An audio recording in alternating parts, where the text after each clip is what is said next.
afternoon, everyone. Yeah, right. And happy St. Patrick's Day, one day early, and happy spring on Monday. As John Keats said, if winter comes, can spring be far behind? Our presenters today are Dr. Michael Bray, our senior student Jennifer Rickens, and our history department professor Dr. Sheila Nowinski. As always, Thiel Forum presenters allow us an hour on a Thursday afternoon to relax and be refreshed in spirit and mind. In keeping with St. Patrick's Day, we're very happy today to host Dr. Michael Bray, who's making a return visit to the Thiel Forum.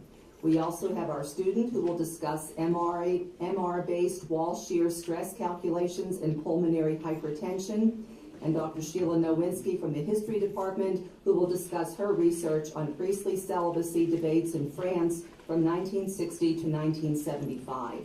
Three very fine speakers and topics. Without further ado, I give you Dr. Michael Bray, a professor of music who's been at Thiel since 1996 and who will be retiring in May. Today, he makes a return visit to the Thiel Forum to continue his discussion on the trip that the Thiel Choir made to Ireland in May of 2016. I'm proud to present my colleague, Dr. Bray.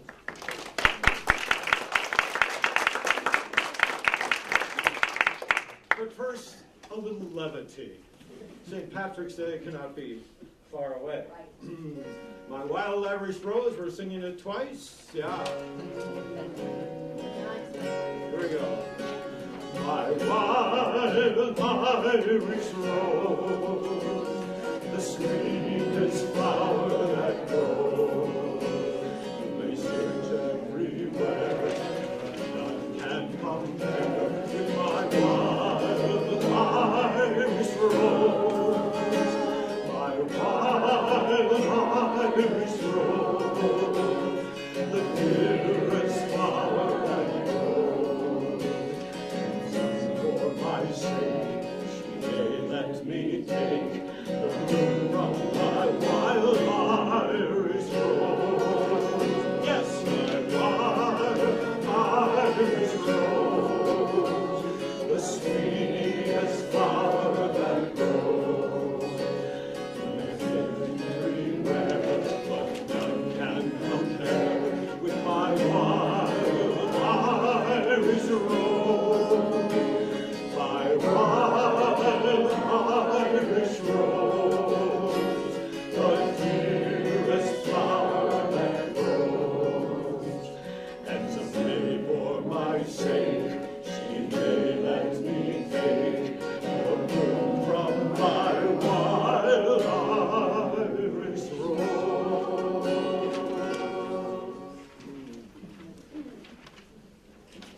Well, Ireland is an isle to behold, but I first need to honor my two wild Irish roses. One is my beloved, and the other is Miss Tina Kramer, who spent hours with me last night. It's always wise, we know, professors, to credit your sources, right? Tina is my source. She helped me through this PowerPoint. Tina, bless you, my dear.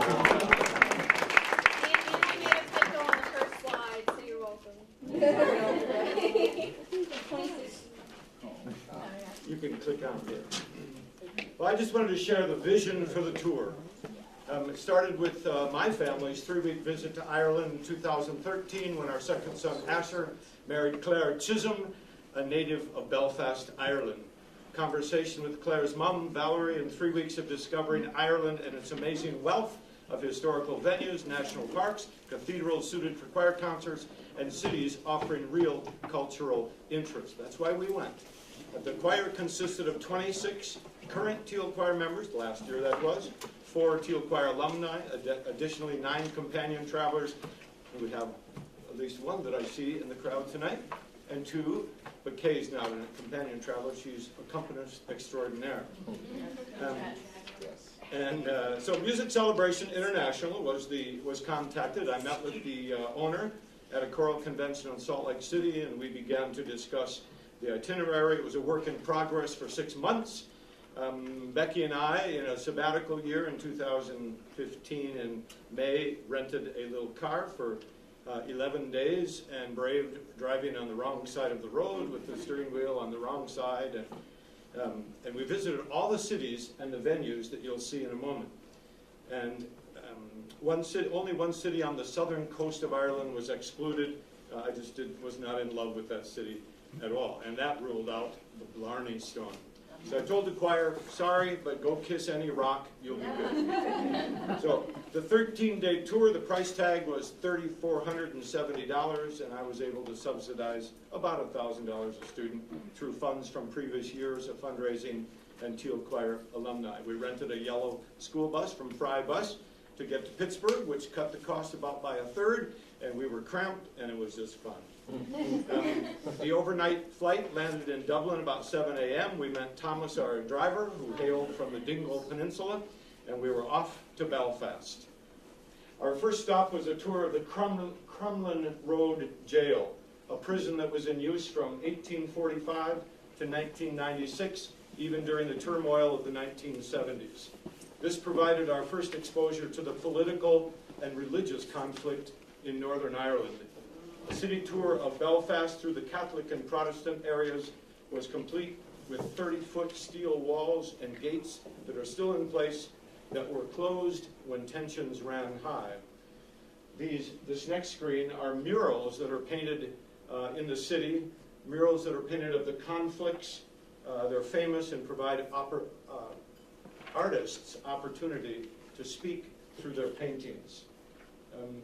One would think the peace accord was signed in 1993 between Protestants and Catholics, and one would think things would have subdued a bit, but it's really not the case. There is still an undercurrent of unrest between varying groups with different political and religious differences. This is the City Hall in Belfast. Beautiful architecture. Our first concert was a 30-minute Newton Time concert at St. Anne's Cathedral on Donegal Street in downtown Belfast, Northern Ireland. It's known as the Belfast Cathedral. It's a cathedral of the Church of Ireland. However, it's unusual in that it serves two separate dioceses and therefore is really not considered a cathedral since it doesn't house the bishop. It was begun in 1899, completed in 1904. And there we are, singing on the steps of the chancel. Really a wonderful, wonderful space to begin our Ireland tour. The choir performed on the steps of the chancel, and the choir was dropped off afterwards at the home of my daughter-in-law, where the choir was able to relax and eat before meeting their Irish host family, for which they stayed with for 2 days. And from all reports, every Irish host family was marvelous and gave the kids a real insight into the Irish culture.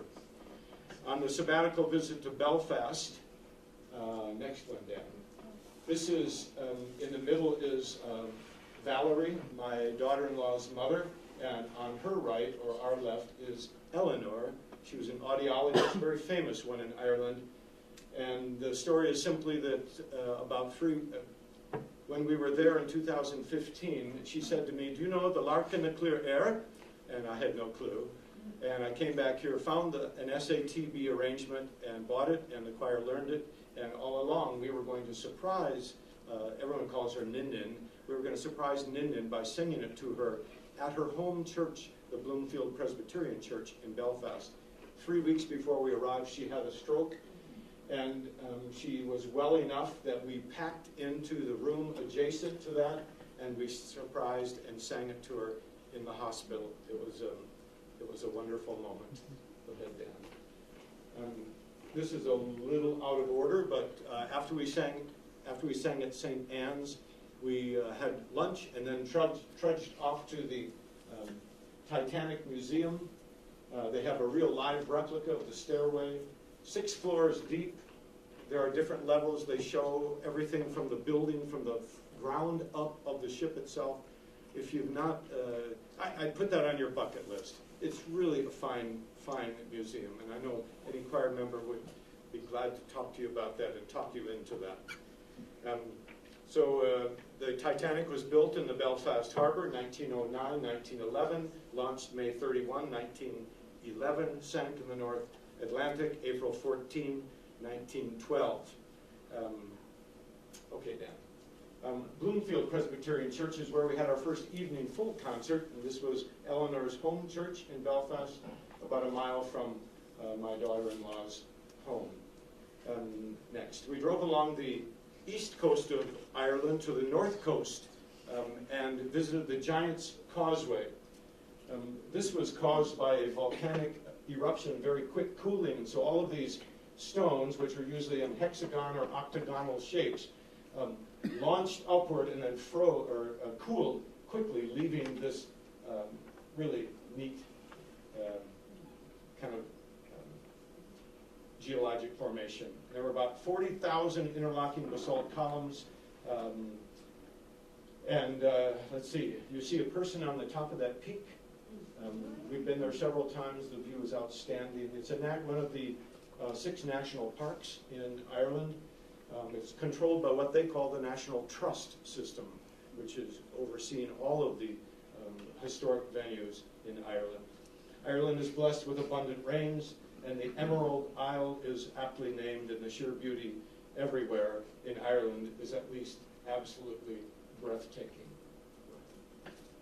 So trails down in, trails along, sheep everywhere. Not far from the Giant's Causeway lies the ruins of Dunluce Castle, first built in the 13th century.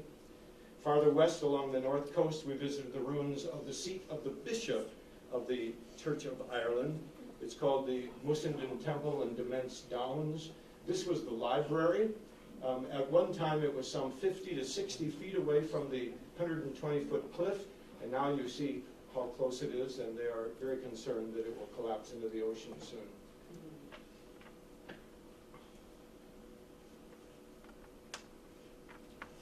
The only intrigue about this place was that the bishop had a very secretive and love affair with some woman.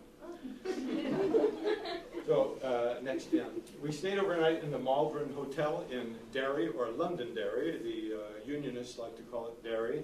The Loyalists like to call it Londonderry, with their ties to Great Britain.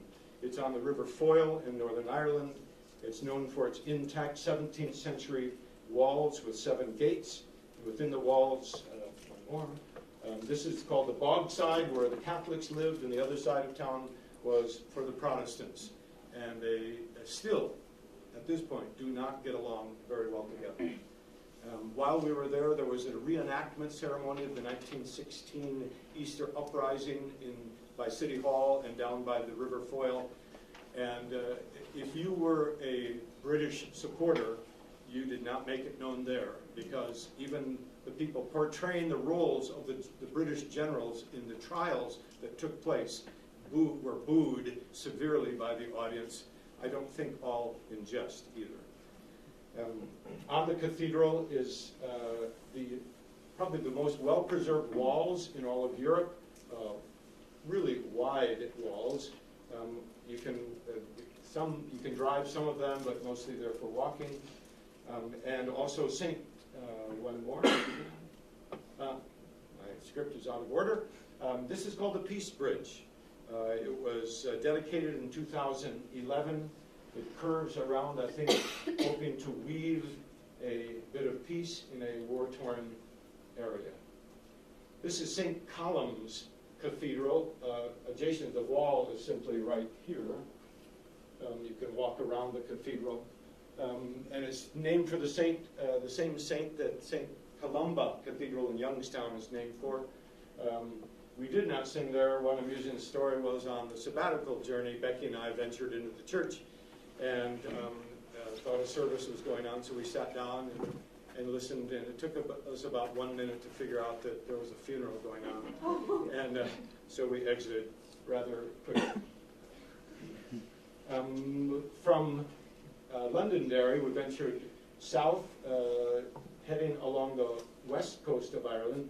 This is the ruins near Donegal, if I can find my notes, of a Franciscan friary built in 1474, demolished in an explosion in 1602 in Donegal as we made our way toward Galway. In Galway, we sang at St. Nicholas Cathedral. Also the Church of Ireland, it's the largest medieval parish church in Ireland and opened in 1320. Life on the streets was always of interest to the Thiel choir members, especially busy since Galway is a university town, and the people are out on the streets. We had a very small crowd that night because it was a beautiful night. They always get rain, and that night there was no rain, so there were also no people at our concert, or very few. Go ahead. We left Galway, continuing south along the west coast through a rocky region known as the Burren. Okay. One of 6 national parks in Ireland, and the smallest. Ocean stops are always of great interest besides sheep. We toured this iconic Kylemore Abbey, built in 1871 to 1885. The castle covered approximately 40,000 square feet and had over 70 rooms, with a principal wall that was 2 to 3 feet thick, 33 bedrooms, 4 bathrooms, 4 sitting rooms, a ballroom, billiard room, library, study, schoolroom, smoking room, gun room, and various offices and domestic staff residences for the butler, cook, housekeeper, and other servants. It's now a Benedictine monastery, founded in 1920 on the grounds of Kylemore Castle in Connemara County, Galway, Ireland. It was founded for Benedictine nuns who fled Belgium at the end of World War I. We sang a half-hour concert in this Gothic cathedral, and why is that black? It was a nice picture of the choir performing inside the cathedral. You can kind of picture it there. This is also part of the Burren, and a story, and I don't know if some of the kids can get this clear, but during the potato famine in the 1860s and 70s, they had the people build these stone walls for a reason that's lost to me. To earn their food and wages. Food and... Oh, to earn their food. They're called penny walls. Which is essentially a bowl of rock and wages. Because they paid them a penny to build it. But they serve no real purpose. Yeah, they don't actually. You said they're penny Yeah, walls. Thomas said they called them penny Penny walls. walls. Because that's what they paid them after you built one. A penny a day or Yeah. something. Yeah. And it was during that potato famine that most of the Irish immigrants came to America. Okay. We are moving south toward the Cliffs of Moher. This was just a stop along cliffs to the north of the Cliffs of Moher, and stops were always great. The Cliffs of Moher are some of the most beautiful places in Ireland on the west coast. Walkways filled with people, and if you wanted to get away from the crowd, you walked fast and kept going and going and going. And out there we met Nate and Amanda way out there. Go ahead, Yeah. We had an evening in the Bunratty Castle outside Limerick. And the meal was served to music by cello and harp at first with mead, followed by dinner, Renaissance choral music, and drama. And the mead was always flowing, as you can see. And for some reason, I guess since I was the director, I was relegated to go to jail. And so this guy, who looks like Fred Kaiser, if any of you know Fred, I was begging for forgiveness, and it turned out that that I was only able to be released on the grounds that the choir would sing and bail me out. And so we did sing. And I think my wife had one too many meads at this point. And all the while I was begging forgiveness, Becky was over here saying, "Mercy! Mercy!" We were all saying, throw him in the dungeon. Get rid of it. We stayed in Limerick. Oh, these are the musicians. They're fine singing. It was really an enjoyable evening. We stayed in Limerick that night. On the way, this is a drive around the Dingle Peninsula on south and southwest Ireland. The sights are just spectacular. In stone houses, yeah, there's a nice stone house there. I don't know why that happened. I hope there's more.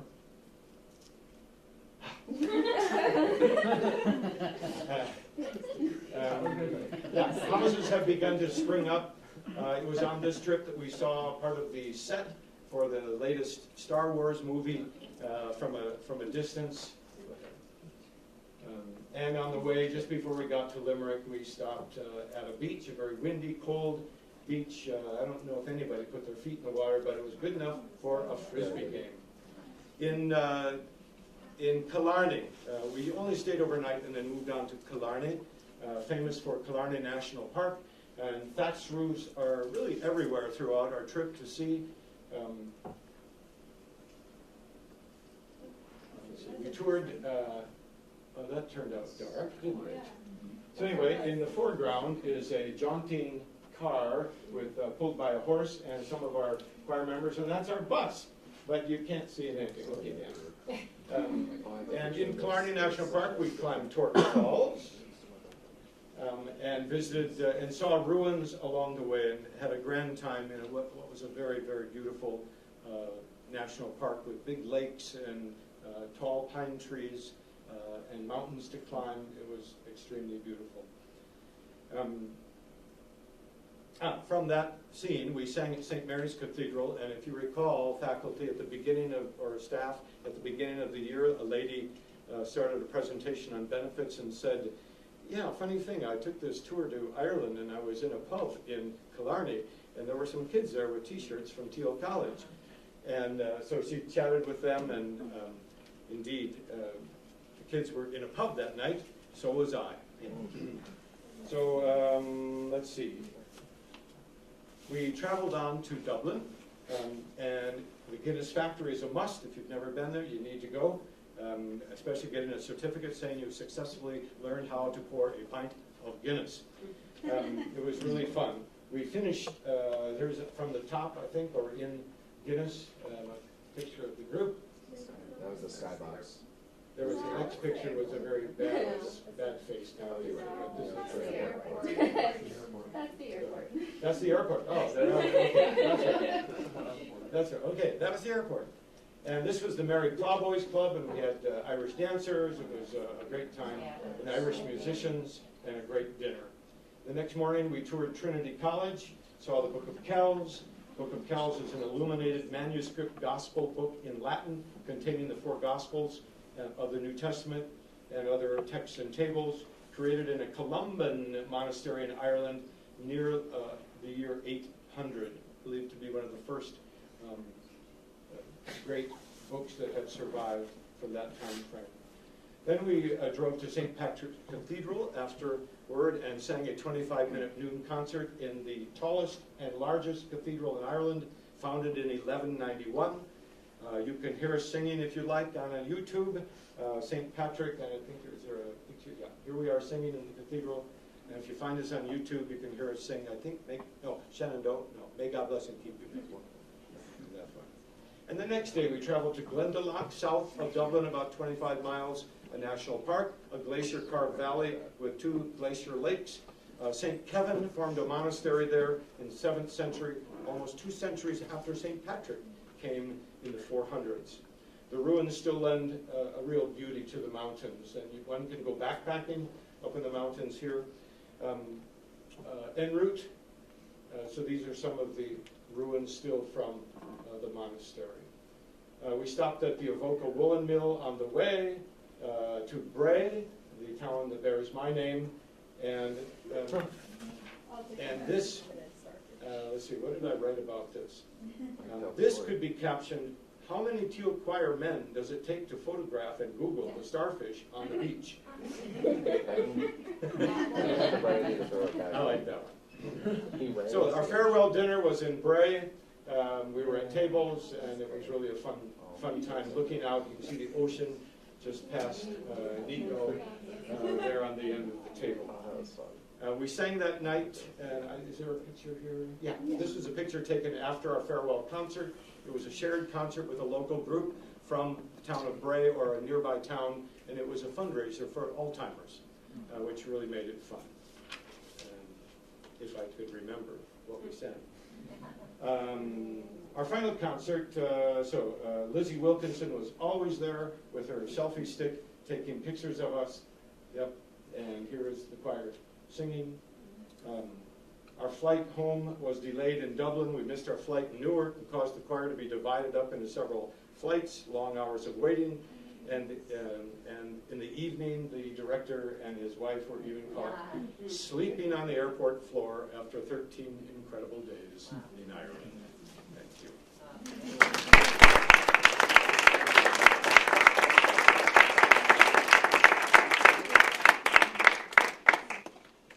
Thank you so much, Dr. Bray. And good luck to you with your retirement, and we will miss you terribly. Thank you.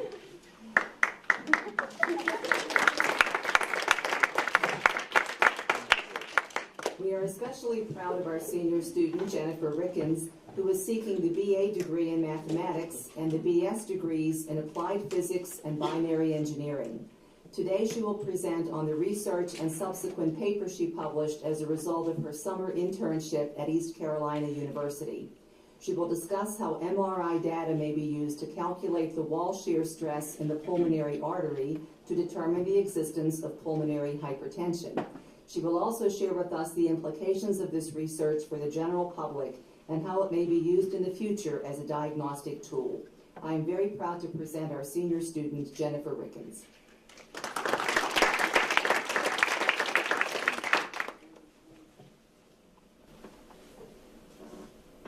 All right. So I did my internship at East Carolina University in North Carolina. I was under the direction of Dr. Stephanie George, who not only ran the biomedical engineering simulations REU program, but also oversaw the project I was assigned to. As you can see, the title of my project focuses on wall shear stress and as it relates to pulmonary hypertension. So you may ask, what is that?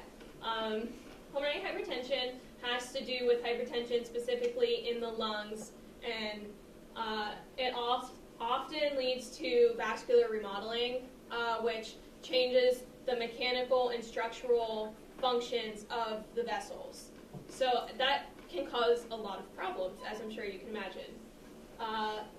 WHO, or the World Health Organization, classifies pulmonary hypertension into 5 different groups based on what causes the hypertension. It's a little bit different than like heart disease and diabetes and stuff, in that there's a lot of different things that can cause it. In fact, group 5 is really, they just don't know that, but they know you have hypertension. So it kind of varies a lot, but we focused a lot on pulmonary arterial hypertension and pulmonary venous hypertension because those are the most common. Also, in regards to pulmonary hypertension, the only definitive diagnosis is right heart catheterization, which is very invasive. I have kind of a diagram here, but they send a catheter up through your groin area, all the way up around and into your heart, and it blows up like a little balloon, which takes measurements of pressure. And from there they can deduce a bunch of other values and say, okay, yeah, you definitely have it. Other than that, they can kind of just infer from like x-rays and physical exams and stuff, but again, they're not definitive. And this is a problem. It's very invasive. Some patients actually will just not go and get it done because it's so invasive. So then they may have it, but then it's hard to like treat it and stuff, so it's just like a big mess sometimes. So we use wall shear stress from MRI. So MRIs can actually be encoded to collect velocity information. It's a special type of MRI imaging that's done. It only takes a little bit longer. But wall shear stress is defined as the frictional tangential force of blood flowing against the wall of the vessel. So this is kind of a diagram. The green lines are the magnitude of the wall shear stress, and this blue curve kind of shows the velocity profile. Blood moves quicker in the center of a vessel than it does on the outside due to the friction, and the friction causes the wall shear stress value to be lower than over here where there's not as much friction because the blood's like hitting it harder and it's going around. The exact mechanism for this vascular remodeling from the wall shear stress isn't really known, but it is used a lot to find the existence of atherosclerosis in many arteries throughout the body, as well as saccular cerebral aneurysms in the brain. So there's a bunch of different uses for it, but Our project kind of used a different area for it. It's not really widely used in the pulmonary artery to determine the existence of pulmonary hypertension, so it's kind of cool that we're doing something that's relatively new. So to calculate wall shear stress, this is Purcell's law, and it's based on the ratio of the flow rate, or Q here, over the radius cubed. Mu is the viscosity, which we just took as constant for our sake. It's relatively known. It varies slightly from person to person, but you can kind of just average it out. These are the other variables with their units, if you were curious. But these two equations are just variations from this one, substituting, instead of flow rate, they substitute in velocity, which you can use to calculate the flow rate. And velocity average versus velocity max has to do with, so when you have a cardiac cycle, there's systole and diastole, the pumping motion and then the flowing of the blood throughout the body. So it can either be averaged or maximized over the whole cardiac cycle or just over systole, which is the pumping motion. So it kind of varied from study to study what was used, so the values aren't super consistent. We don't have like a set range that, all right, this shows you have hypertension, this does not, but that's kind of what we were researching. And these are also all 2D methods, so not as accurate. And they assume rigid circular blood vessel area, which in the pulmonary artery is necessarily true since it's so short and circular to begin with compared to other vessels. And it also assumes steady blood flow, which obviously blood flow is not steady, it's pulsatile from the pumping, but the pulmonary artery is so short again that it's not as big of a difference. It doesn't like make that big of a difference. So for our study in particular, our objective is up there, but basically it's what I said, using MRI, since it's non-invasive, to calculate wall shear stress and then determine the existence of pulmonary hypertension from those values instead of the right heart catheterization.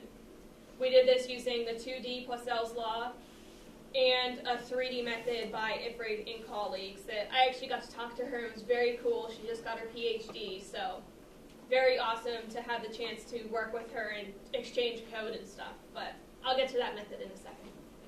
The population of the patients we had, we had a very small study, so it's not very representative of the general population with pulmonary hypertension, but again, this is just like one of the first looks at it. So we had 8 female and 7 male. Average age was 48, so it varied a lot, and we had 3 that had pulmonary arterial hypertension, 5 with pulmonary venous hypertension, and then the rest were controls. And we were going to look at how sickle cell disease, since that changes the shape of the blood, how that affects pulmonary hypertension and the wall shear stress value, but we ran out of time because I only had 10 weeks. But for the sake of it, only 2 did not have it. So the actual method. There are a lot of big equations on there. I really just put them into MATLAB, and they took a while to understand, but I'll explain it, and hopefully you guys can get it. We started out with this image taken from MRI. So when you get an MRI image, you have to kind of cut out the section that you want. So we segmented it, and the person before me did that all by hand, which took a lot of time, which is why I was able to be so successful with the rest of this. But he tediously did this, and from there, these red dots represent the velocity profile in this sector of the vessel. Hey, Jennifer, so is that the diameter of the blood vessel? Yes. And about how wide would that be? It varies from patient to patient, but maybe like a centimeter or so. It's not very large. It's the artery that connects the heart to the lungs. We multiplied this by 4 to look at that specific velocity profile over the whole vessel, and the curve looks like this, very simple cardiac cycle curve. Taking the fast Fourier transform of this, that converts it to a series of sine and cosine functions, which when added together look like this curve. but we can use those to then analyze the various harmonics and how much each of those sine or cosine functions affect this big curve.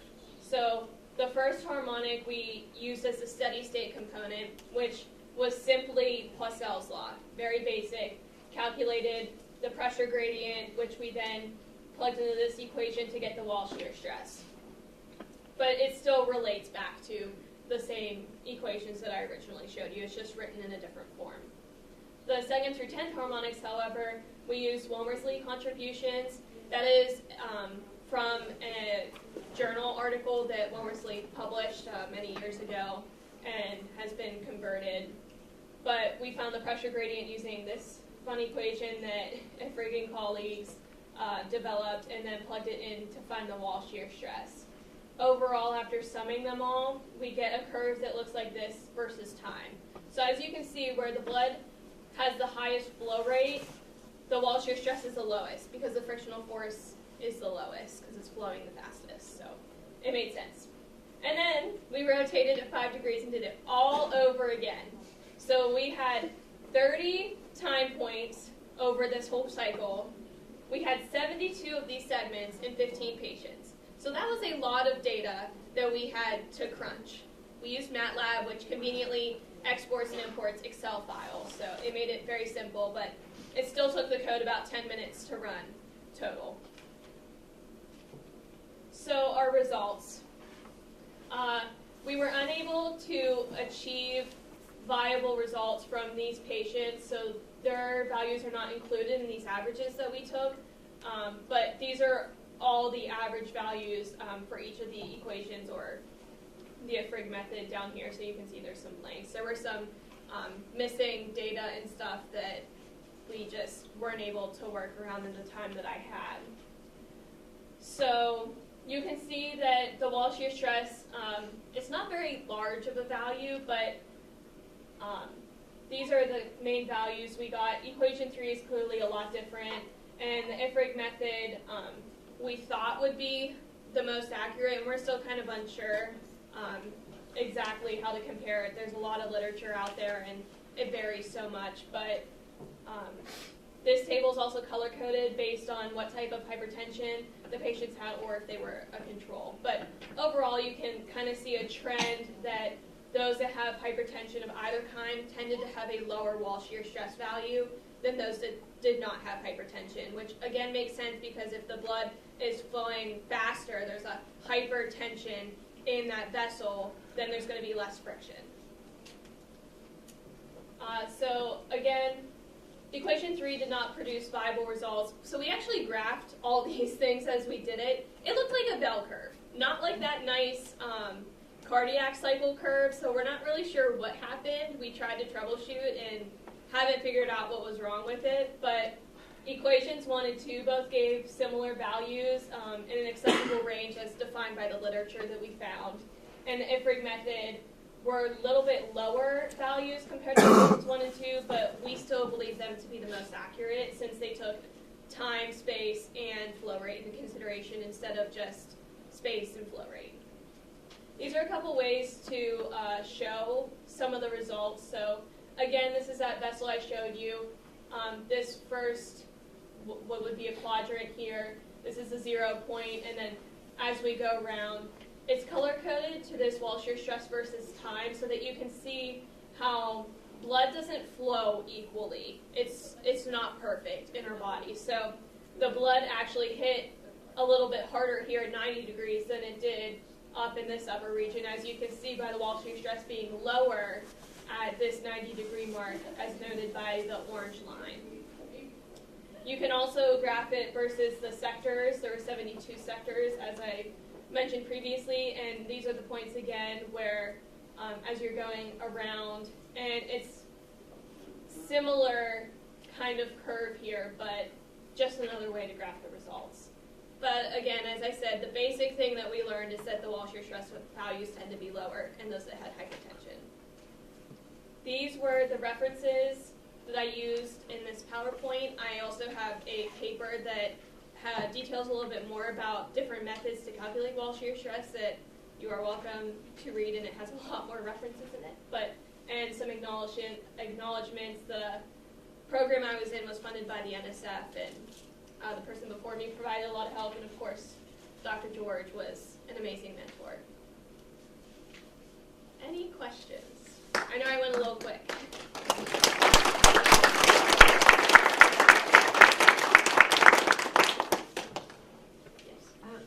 So I wasn't sure where you were going at the beginning. What information did you say you got from the MRI besides the size of the vessel to help you understand the flow rate and all of that kind of stuff? Right, so we actually got the velocity over the cardiac cycle. We had them hold their breath so that we didn't have to worry about that changing the MRI image, but we took one cardiac cycle, which was, maybe 1 point some seconds, and then divided that into 30 time points and got the flow rate from the velocity that was encoded into the MRI. So we got the area or radius of the vessel and the velocity from the MRI image, and then proceeded to use that because the viscosity and all the other values were constants.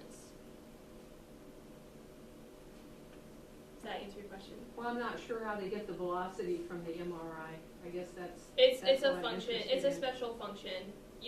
There's a certain kind of MRI that has that encoded in it. It tracks. I believe they insert some kind of dye and it tracks. So they're looking the at blood. the flow rate of that substance somehow.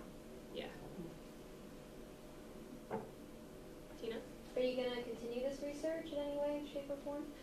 So I would like to, but it's kind of hard to do from here because all the information's on the computers back at ECU. We have to be very careful with patient data, but I haven't been able to since I've been very busy here. But it'd be kind of cool to look at in the future. I think it's something that could definitely be used as it's more researched. But Dr. Torgo? Yeah, I was wondering if you could talk a little bit about the REU. I think it's a great program that a lot of people don't know about, so if you could just talk about that a little bit. Yeah, so Dr. Torgo actually was the one that introduced it to me, but you go on the NSF website and you can search. They have programs for almost any science major, and I just went through and found one that fit me. The one I did, BME Sim, was focused on simulations, but you go down there for about 10 weeks, and I lived at ECU. They provided food and housing. We took a couple different tours and stuff. We went to the hospital, and then I worked strictly with Dr. George on this project. She already had it started, and it's very cool because it's very independent. I only met with her once a day, but other than that, I was in the lab by myself working on this. There were other grad students in the lab, so we learned a lot about grad school as well and kind of what to do after college, but it's just a wonderful internship experience. Don't you get a stipend also? Oh yes, you How get a much is nice that? stipend. It was a couple $1,000s for the summer, but we took some cool tours and stuff too. We went to the Queen Anne's Revenge ship, which Blackbeard took over and did some neat thing. We went to the Heart Institute at the medical center nearby and got to see some of the new nanotechnology, like surgery techniques and stuff. So it's a wonderful program. You learn a lot, and you learn a lot about research and how independent it is and how much it takes, because it took me a lot longer to do some of this stuff than I thought it would. And I actually did a paper on it too. We did research papers as a part of the internship, so you learn how to find literature and sift through it to find what you need. Very useful stuff for when you go into grad school. Any questions?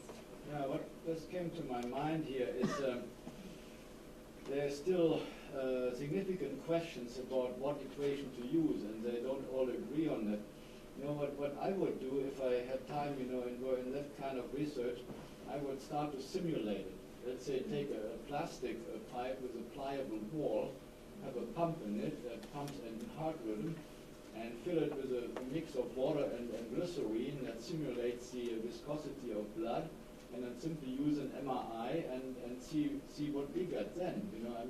We're not taking human patients, but take a machine and simulate as good as we can, and then see what is the best mathematical description of the relationship between pressure and wall stress. There actually was a study that I looked at that did something like that in regards to aneurysms, and something that my mentor worked on. There's actually one other method that I researched, that's Cfd modeling, so that's computational fluid dynamics, which takes like a 3D MRI image, but takes like the whole thing, and then you like put it into this program and it analyzes it, and it's a lot more sophisticated, and we would have liked to get to that point, but again, 10 weeks is not actually that much time in research. But yeah, that's a wonderful idea because the ranges are so wide.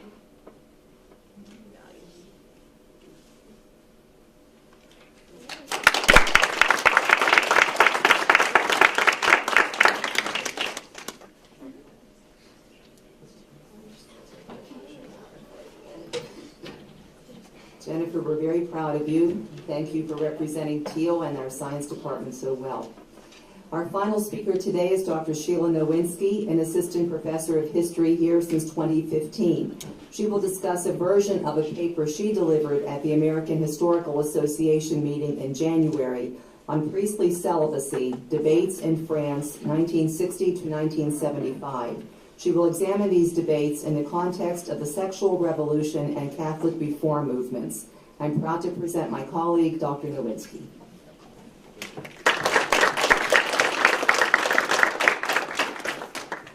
Actually, I don't have a PowerPoint. There's really not much to see, so you'll just have to look at me, I suppose.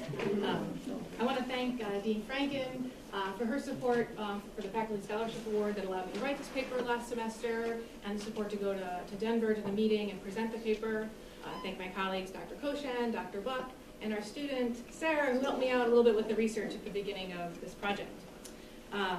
So like Mary Teresa said, I'm going to just give you the highlights from this paper, and hopefully there'll be some time for questions at the end. So this first little bit about terminology. Celibate technically just means unmarried. And today it's often taken to mean abstaining from sex. It's sort of in together. And actually, back in the conversations I was studying, that's sort of how the term was taken to mean as well. But it's worth noting that there's a sort of distinction there.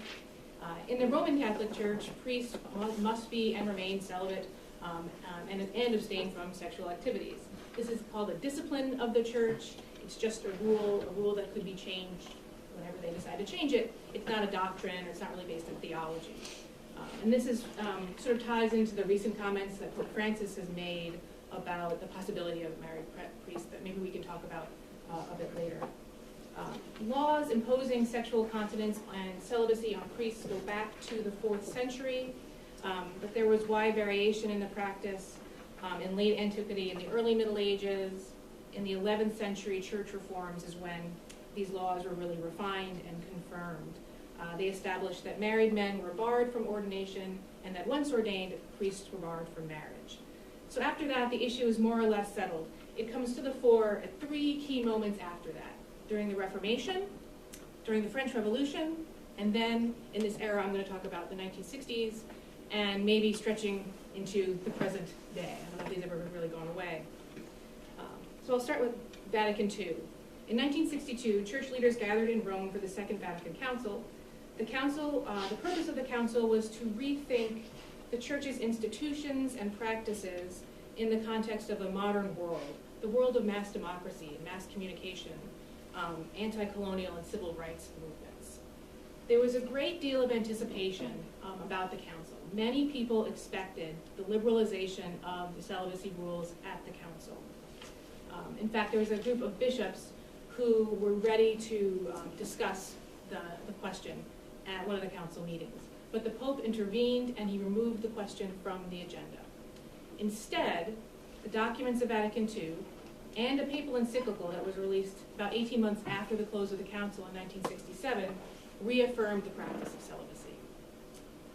But they did so in a little bit of a new manner.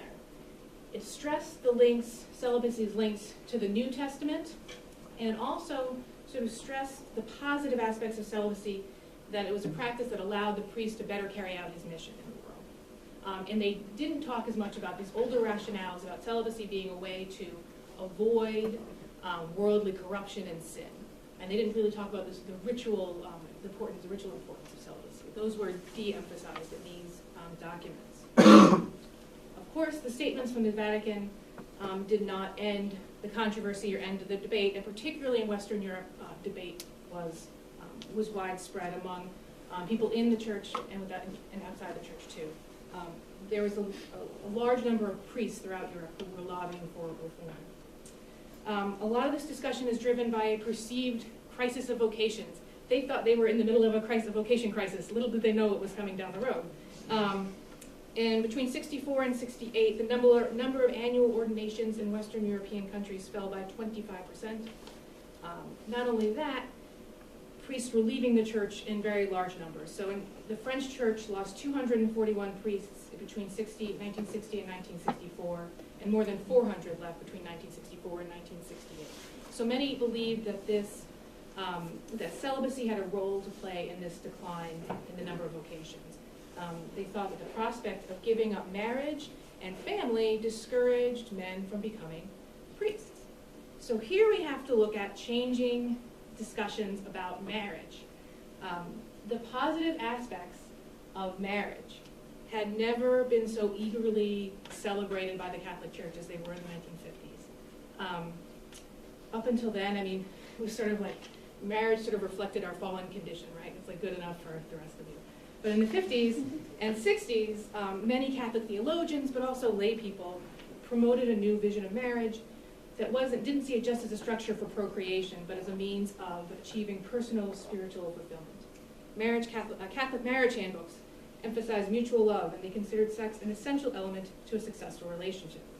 One popular handbook said, quote, "Understood and lived in all of its Christian meaning, sexual relations could be a powerful means of serving the union of hearts and uplifting souls." It sounds like those are revolutionaries.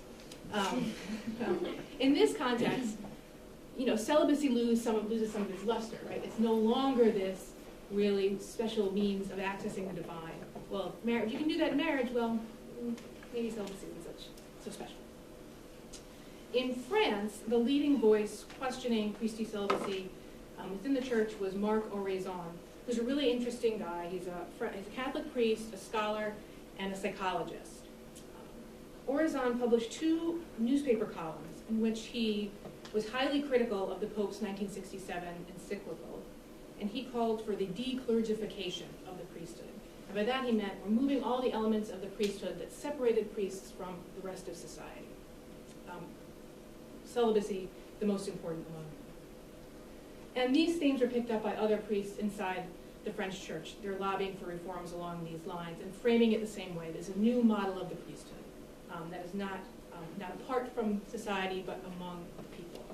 So they're not only lobbying against rules against celibacy, but also rules that prevent priests from working. It's another important issue. I'm going to skip ahead a little bit here. So far, right, on the celibacy, on the pro-reform side, they're not talking very much about sex. And that was a little bit disappointing for the researcher. But on the other side is actually where they pick up more interesting psychological or psychoanalytical perspectives to defend celibacy. And in particular, there's a 1964 article that was a particularly good example of this. It was published in the Jesuit Journal, so for a sort of Jesuit audience or inter-church audience.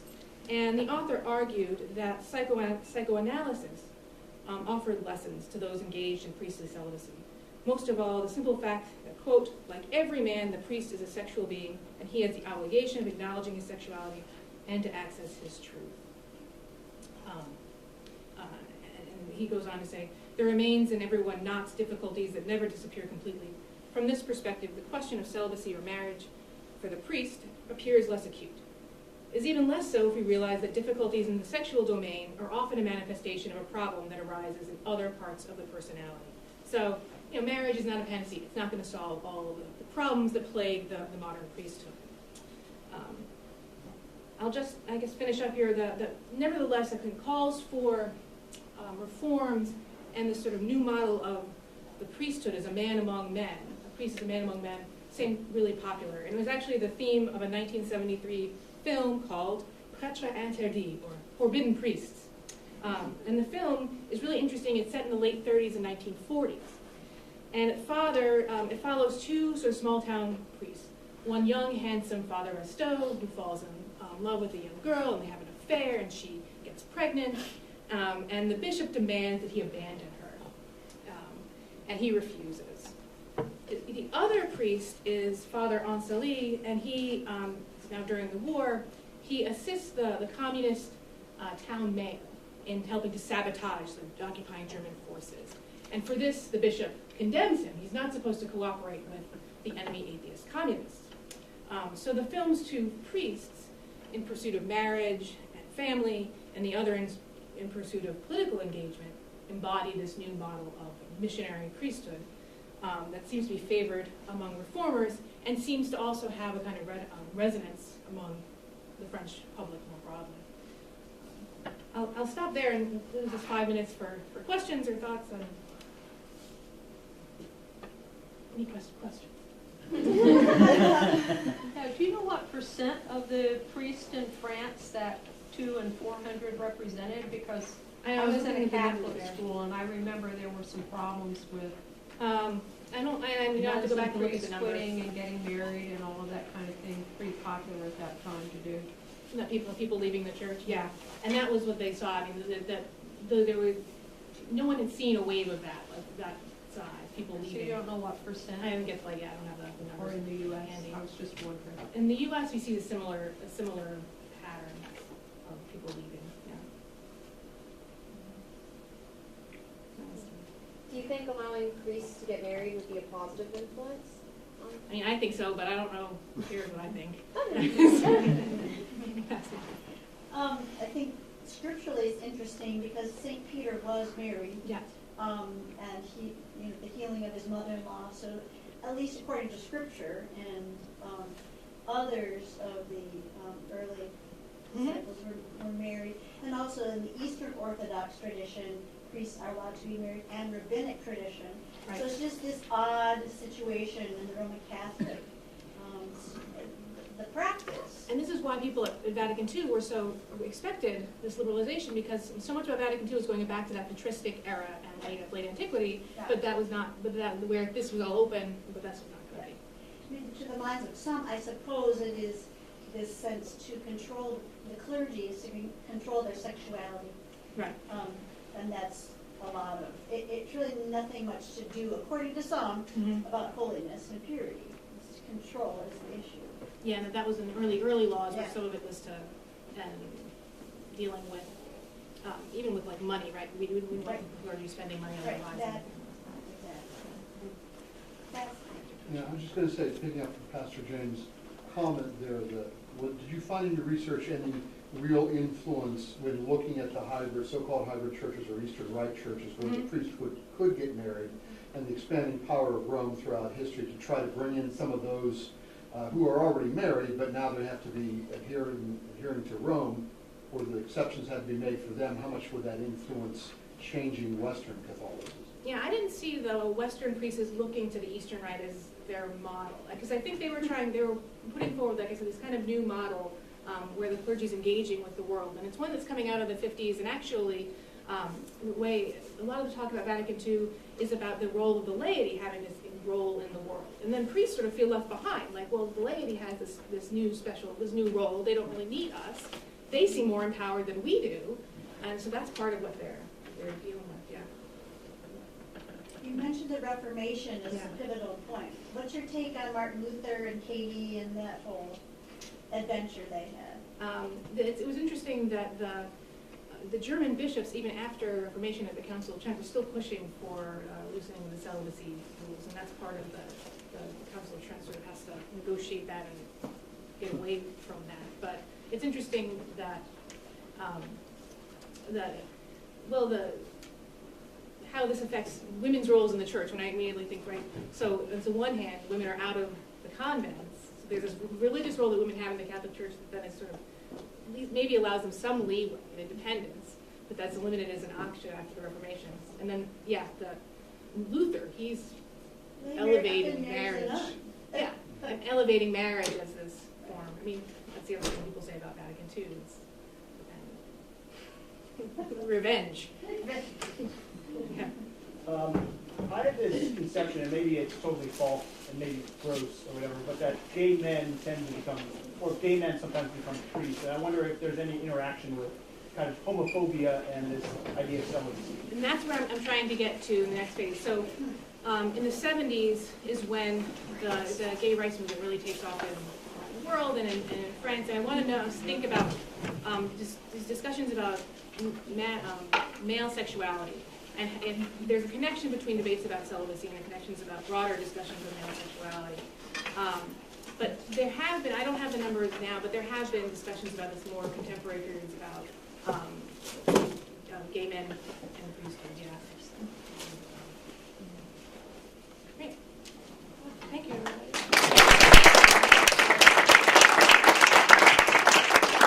Thank you, Dr. Nowinski, and thank you to all of our speakers. I want to wish all of you a happy St. Patrick's Day tomorrow.